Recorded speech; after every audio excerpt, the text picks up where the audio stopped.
snippet of Pachelbel's Canon in D, one of my all-time favorite songs. When I was in 4th grade, Renee Hahn came to my school and demonstrated just how amazingly you could play the violin if you put in the time and the effort. I've been playing for 6 years now and feel qualified to relay this valuable information to new people. You. I will teach you how to hold, play, and maintain your instrument. When you know how to do these 3 simple things properly, you will not only look good, but sound amazing too.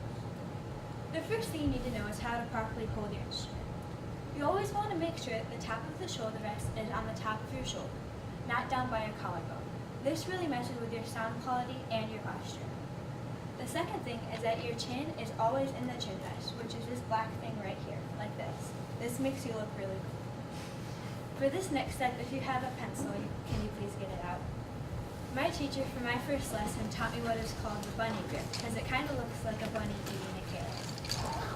So you put your thumb on the bottom of the pencil, and then have your middle and ring finger on top like that. And then put your pinky on the eraser, and take your index finger and put it out to the side, on its side like that.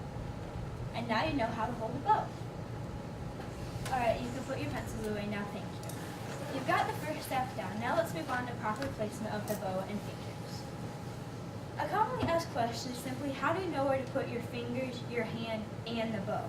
Well, it takes a lot of practice, but I can explain the basics right now. You always want to make sure that the bow is in between the fingerboard and the bridge, which is this piece of wood right here. If not, it sounds like this, which no one wants to hear. Your hand needs to be up at the top of the neck, right here, unless you are shifting, but you won't get into that until your 3rd or 4th year. For plucking, which is kind of when you use your violin as a guitar, you put your thumb on the bottom of the fingerboard and then curl your index finger around so you can get the correct sound out of each of the 4 strings. Now for the different pitches, first year start out with tapes on an instrument, but since I'm not a first year, I don't have any. It's one of those scenarios where practice makes perfect. So after a while, your instincts just take over. Okay, you now have the basics of playing the violin down. Now you need to learn how to keep your beloved instrument safe.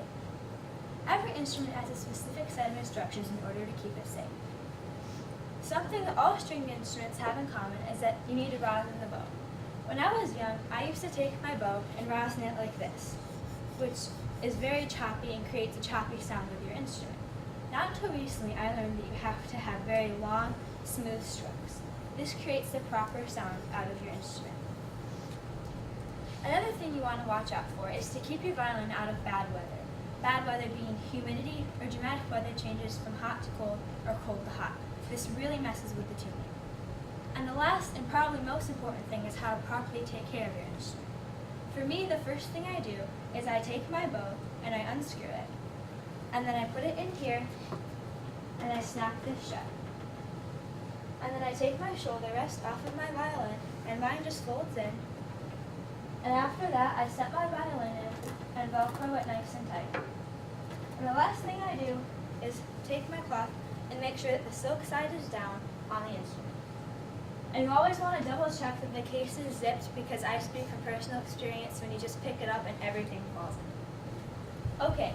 You now know how to properly take care of your extremely expensive instrument, and you can look and sound very good while playing it. First, you learned where your shoulder to shoulder rest must go and where your fingers belong on the bow. Second, we talked about the placement of the bow and your fingers when you are playing. And lastly, we discussed how to properly take care of your instrument by rosining the bow, keeping it out of bad weather, and putting it away properly. Hans Christian Andersen once said a quote that definitely helped me in this speech. When words fail, music speaks.